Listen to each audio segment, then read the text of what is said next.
Bonjour et bienvenue dans le podcast Fluidité, épisode 125. Il y a environ un mois, j'ai pris quelques jours de vacances et j'aimerais vous raconter ce que j'ai fait puisque je les ai passés en famille. Ce sera l'occasion pour vous d'écouter le vocabulaire de la famille, mais aussi de la vie quotidienne avec les temps du passé. Je vais vous parler en français courant avec un tout petit peu d'argot, comme si je racontais mon histoire à d'autres natifs. Mais pour ça, restez à l'écoute.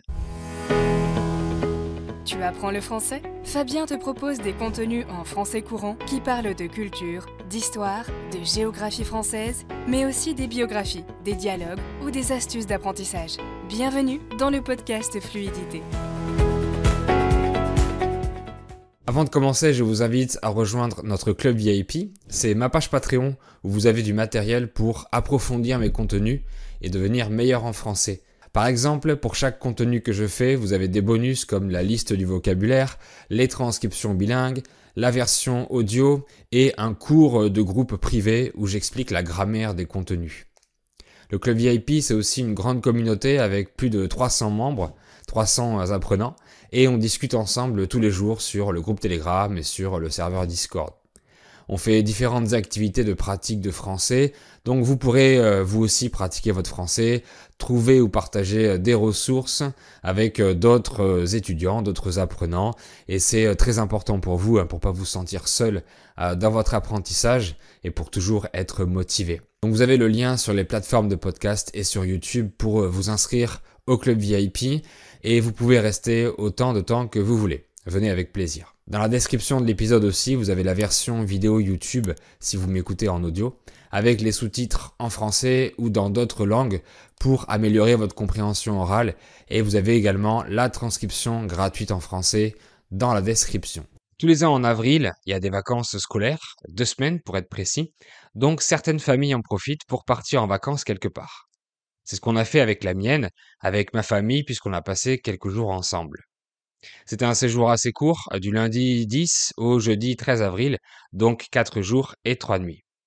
L'idée venait de ma mère qui voulait qu'on visite tous ensemble des lieux ou des attractions touristiques qui sont près de chez nous et qui sont un peu moins fréquentées.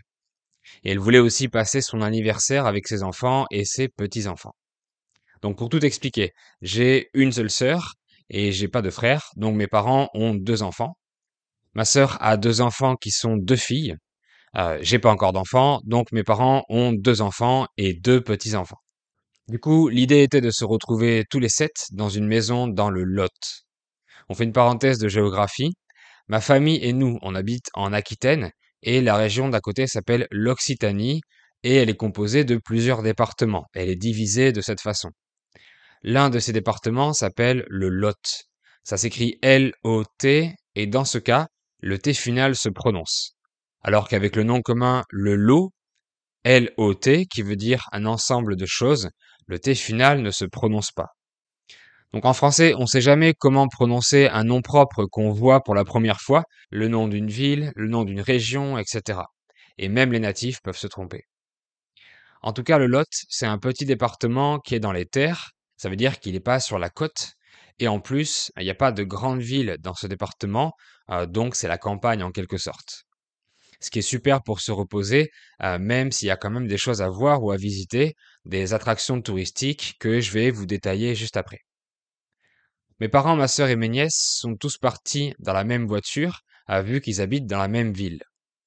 Donc l'enfant d'une sœur ou d'un frère s'appelle un neveu quand c'est un garçon et une nièce quand c'est une fille.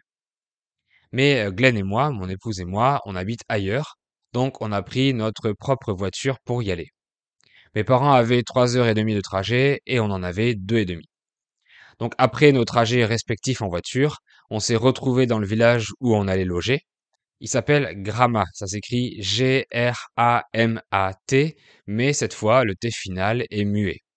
En fait, dans le sud de la France, il y a beaucoup de noms de villes dont on prononce les consonnes finales parce que le nom vient de l'occitan, une langue qui était parlée dans le sud et où on prononce les lettres finales. Donc c'est surtout dans le sud du pays qu'il y a des noms de villes dont on prononce toutes les lettres. Bref, on est arrivé à Gramma lundi après-midi et ensuite on est allé à la maison de vacances que ma mère avait louée sur une célèbre plateforme de location de logement que vous connaissez tous. La maison qu'elle avait choisie était très grande vu qu'on était 7. C'est un logement pour 10, donc il y avait 4 chambres et 3 salles de bain. J'avais déjà regardé rapidement les photos de la maison, mais pas en détail, pour me laisser la surprise en arrivant. Je trouve qu'avec les photos sur Internet, on laisse de moins en moins de place à la surprise en ce qui concerne une ville qu'on va visiter, une attraction touristique qu'on va voir, etc. Je trouve que c'est sympa de ne pas regarder toutes les photos de l'endroit pour avoir des surprises en arrivant, qu'elles soient bonnes ou même mauvaises. En tout cas, la surprise était très bonne pour nous puisque la maison était magnifique. Le propriétaire nous a expliqué que c'était un bâtiment agricole, plus précisément une bergerie, un bâtiment où dormaient les moutons. Depuis quelques années, la bergerie a été transformée en maison et ce nouveau propriétaire l'a rachetée pour l'aménager et la transformer en logement à louer, en logement touristique. Il y avait une grande cuisine avec un îlot central ouverte sur une grande salle à manger. Un îlot, ça veut dire une petite île en français, et c'est aussi ce comptoir qu'on met au milieu d'une cuisine. On dit que c'est un îlot central. Dans la salle à manger, il y avait une grande table à manger, mais aussi un billard. Excellent. Parce que quand j'étais ado, quand j'étais adolescent, je jouais souvent au billard et j'adorais ça. Donc ça m'a fait super plaisir qu'il y en ait un dans cette maison et on y a joué tout au long du séjour. Dans cette grande pièce à vivre, il y avait aussi un poêle à bois, qui est un appareil de chauffage qui fonctionne au bois. Le mot poêle s'écrit P-O-E accent circonflexe L-E, mais on le prononce poêle.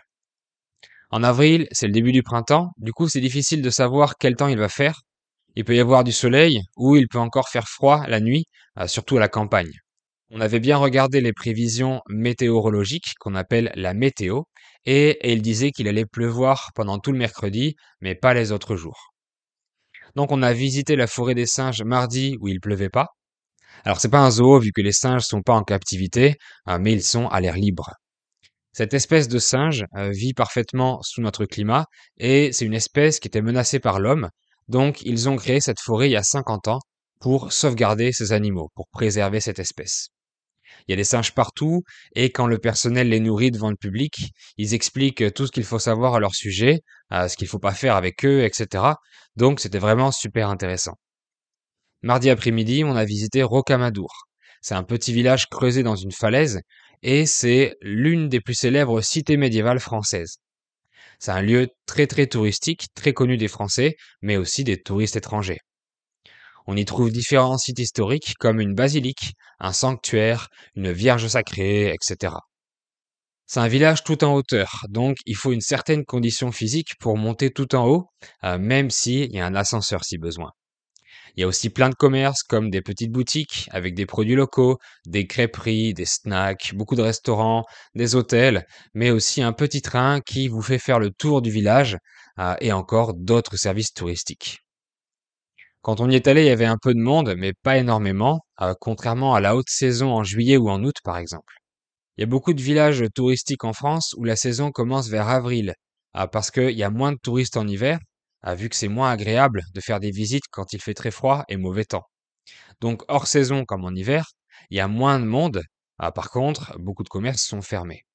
En général, les visites en plein air en France se font le plus souvent entre mi-avril et fin septembre. Le lendemain, mercredi, il pleuvait, donc on est parti visiter le gouffre de Padirac, qui est un grand trou, mais surtout une grande grotte au fond de laquelle passe une rivière. Donc on peut visiter la grotte en marchant, mais aussi en naviguant sur une petite barque à 100 mètres de profondeur. C'est vraiment magique.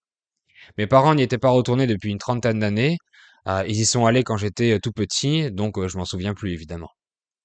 Pour les touristes étrangers, il y a un guide audio dans différentes langues, donc c'est bien pratique.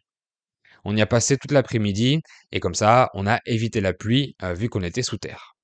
Le dernier jour, jeudi, il fallait partir de la maison à 10 heures maximum, donc on n'a rien eu le temps de visiter. On a juste fait nos valises, on a tout rangé et fait un minimum de ménage. C'était un très bon séjour, le cadre était magnifique, était splendide, et le temps un peu moins, mais c'est normal et ça nous a pas gênés. On en a bien profité en famille dans cette grande maison. Tous les soirs, on faisait des jeux de société. Ce sont ces jeux physiques auxquels on joue autour d'une table, en famille ou entre amis. On a cuisiné et mangé ensemble, donc on a tous bien aimé ce petit séjour à la campagne entre nous. Voilà pour cette petite histoire de mon séjour. Merci à tout le monde d'avoir regardé ou écouté cet épisode. J'espère que vous avez appris plein de choses et de français évidemment. Réécoutez plusieurs fois pour assimiler et pour améliorer votre compréhension. Et si vous êtes resté jusque-là, l'épisode vous a intéressé, donc mettez un like, sinon dites-moi pourquoi dans les commentaires. Et abonnez-vous sur mon podcast et sur ma chaîne YouTube. Salut et à bientôt!